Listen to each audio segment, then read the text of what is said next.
Hi friends, I am Pratimis. I am running my Pratimis Group Tuition. My master is in economics. I am MA BEd from 1987. I work with many colleges and classes. I am running my own YouTube channel to benefit my HSC students in economics. Today I am going to discuss about the utility analysis. That is chapter number 2. In your examination, there is a 4 marks question you will get as a features of utility. Okay? For 4 marks, you need to write 6 points. Okay? SSC method is different from ICSE, IG board and ICSE. Okay? We have to write a full length answer. That is, एक particular line के बाद meaning लिखना बहुत जरूरी है और meaning होने के बाद you need to be write a title और टाइटल वो कंपलसरी आप लोगों का टेक्स्ट बुक का ही टाइटल होना चाहिए। एक बार टाइटल लिखने के बाद आप लोग को एक लाइन लीव करना है। Once you will leave that line then you will get a benefits of your marks. Okay, अभी 4 मार्क के लिए आपको 6 पॉइंट लिखना है और 1 पॉइंट के अंदर 4 से 5 लाइन का आंसर लिखना है according to your board pattern. Okay, I discuss today only one answer in this video, that is the features of utility. Okay? That is on page number 8, HSC textbook economics. First is about it is a relative concept. Relative concept means utility is related to time and place. Time is very important and place is very important. It varies from time to time and place to place. जब भी हमारा time change होता है, हमारा हर एक चीज़ का utility change होता है। फॉर example, the woollen clothes have a greater utility in the winter. हम लोग जब ठंडी का मौसम आता है तभी स्वेटर्स निकालते हैं। स्वेटर्स का हमको समर में काम नहीं रहता है, तो समर में we want something which is simple clothes like cotton clothes, but in winter you need to have a woollen clothes. But once the winter will pass, your necessity for the woollen clothes will be change. Second example दिया है, sand has a greater utility at a construction site than at a seashore. Okay, definitely. Construction is a commercial activity, seashore is a pleasure. अभी हम लोग commercial activities में वो काम करेंगे, वो रेत को यूज़ करेंगे, हमारा उसका पैसा आएगा।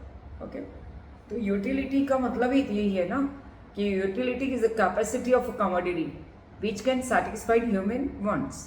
हमारी wants time to time change होती है।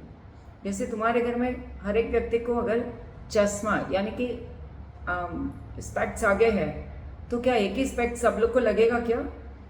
Everyone is having individual utility, like that way, relative term. I hope you all understand my economics well. Very important second point of features of utility is subjective concept. Subjective concept, it is related with a particular subject. For example, doctor होते हैं वो stethoscope रखते हैं, प्रीतिमिस को stethoscope रखने की जरूरत नहीं है। Okay, so this is a very important point. तो it is a psychological concept. Psychology is a MCQ, वो दिमाग की गेम है। ओके, एक ही फैमिली का 4 व्यक्ति होटल में जाएगा and we will order from the menu, तो इट्स नॉट नेसेसरी चारों को एक ही चीज पसंद आएगा। someone can demand for masala dosa, someone can demand for idli, someone can demand for fried rice. Do you understand me? It is a subjective concept. So here the writing is utilities differs from person to person, and this due to the differences in taste, preference, likes, dislikes, nature, habit and profession, etc. For example, stethoscope has a utility to a doctor but not as a layman. Now try to understand this point very well. कि आप लोग को exam में specially यहाँ पे जो text book में दिया है वही एग्जाम्पल लिखना है। अगर आप लोग वो एग्जाम्पल नहीं लिखते हो और आपके कोई क्लासेस का नोट्स या तो कॉलेज का टीचर्स का नोट्स वहाँ से लिखोगे तो वो लोग आपको मार्क्स नहीं देंगे।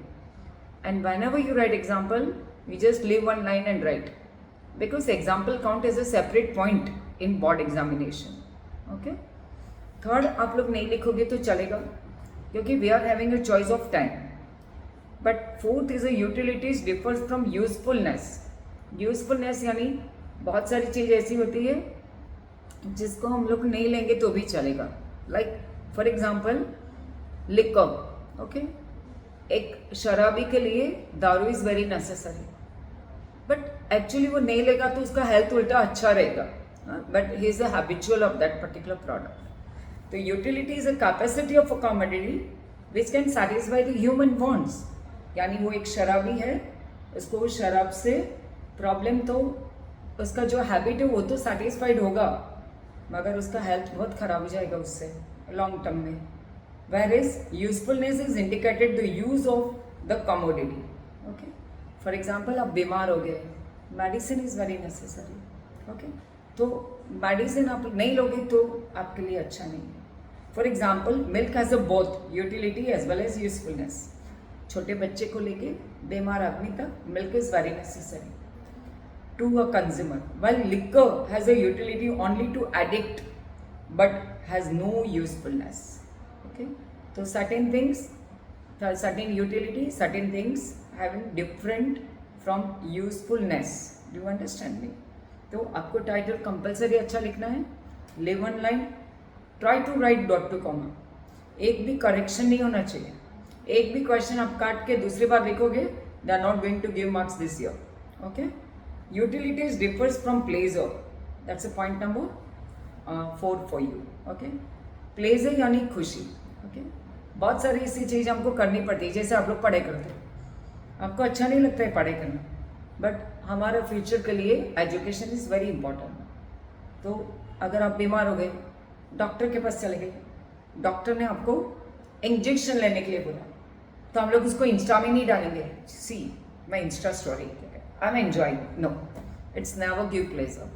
वो दवाई होती है बहुत कड़वी होती है, but because you are having fever तो आपको लेना पड़ेगा। ओके, तो a commodity may possess utility but may not give any pleasure to consumer. काम है, दवाई का काम है, हमारा बॉडी को अच्छा कर देगी, हमारा फीवर चला जाएगा, we can be back to work, but वो हमको खुशी कभी नहीं देता है इंजेक्शन या medicine.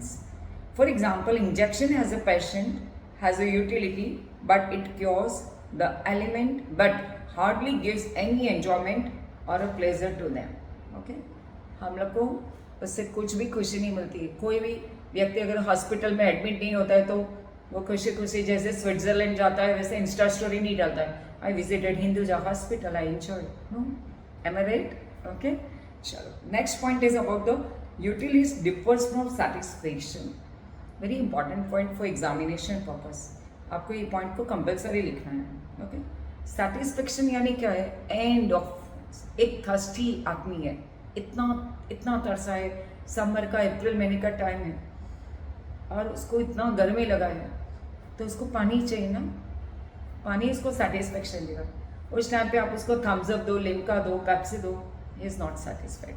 Like that utility in course of consumption, satisfaction is the end result of consumption.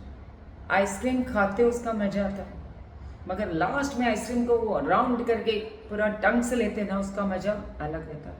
My point is very clear, they inter related but still different concept, दोनों same है बट दोनों का सेटिस्फेक्शन लेवल अलग है। इसके लिए एक अच्छा एग्जाम्पल दिया आपके टेक्स्ट बुक में। For example, a thirsty person drink a glass of water since the water has a capacity to satisfy thirst. पानी का काम पानी ही करता है।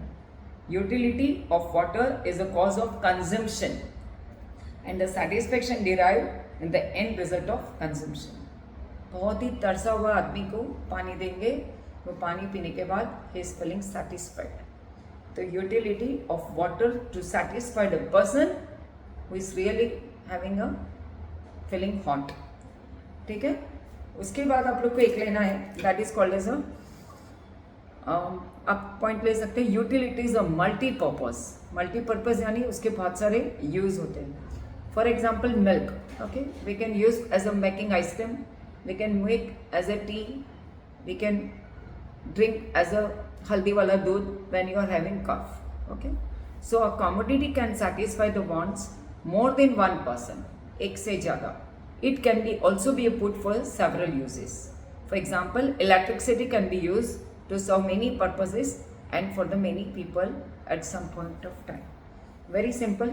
तुम्हारे घर में टीवी है, फ्रीज है, गीजर है, सब कुछ है, मगर पापा ने इलेक्ट्रिक का बिल नहीं भरा, तो क्या वो सब चीज़ आपको काम आ सकती है? नहीं। ओके। तो टेलीविज़न जो रहता है वो टीवी हमको सुख नहीं देता है, बट टीवी के प्रोग्राम्स, उसकी क्लियरिटी, उसका HD sound, that is called and level of satisfaction. Okay, so here you have to use of this. Okay, last but not the best is you need to write the 10th वाला point is very important, that is utility is based on demand. Demand का मतलब है मांग, ठीक है ना। पहले के ज़माने में हम लोग टाइपराइटर यूज़ करते थे, now there is no more existence. उसको रिप्लेस कर दिया है हमारे लैपटॉप ने, हमारे आईपैड ने। ओके, तो a person will demand a commodity only if it is gives a utility to him. Okay, Colgate का पेस्ट भी खत्म होता है, हम लोग बाहर फेंक देते हैं। इतना ट्रेजेडी क्या, इतना बिलवेड इंसान आपकी लाइफ में रहता है, अगर वो भी मर गया तो हम लोग को उसको फिनरल कर देना पड़ता है। तो परफेक्टली मार्केट में जो चीज़ ओके प्रेजेंट में चलती है, people will accept that only. तो utility is based on demand. तो जब भी मार्केट में प्रोडक्शन करते हैं तो they always used to keep in mind that which product is in vogue. पहले के ज़माने में मोबाइल थे, टक टक टक करके हम लोग उसमें वो फ़ोन लगाते थे, बट नाउ स्मार्टफोन रिप्लेस हो गया। अभी आपका आईफोन एंड सैमसंग तो बिग सी वगैरह से चल रहा है, सीरीज से। तो whenever the technology change, तो we always use to change the product style and type. Okay, I am sure you understand this first question very well. HSC board features of utility. मेरा next video आएगा law of DMU, diminishing marginal utility. आप स्टूडेंटों को जहाँ से भी आप लोग देख रहे हो, ठीक है ना। I am running my Pritam is group tuition coaching classes over your okay Kandivali west में। आप मुझे टॉपिक डालो, मैं टॉपिक का वीडियो बना के आपको दे दूँगी। Thank you very much. Please like, subscribe and support my channel. Thank you very much. Love you all my students.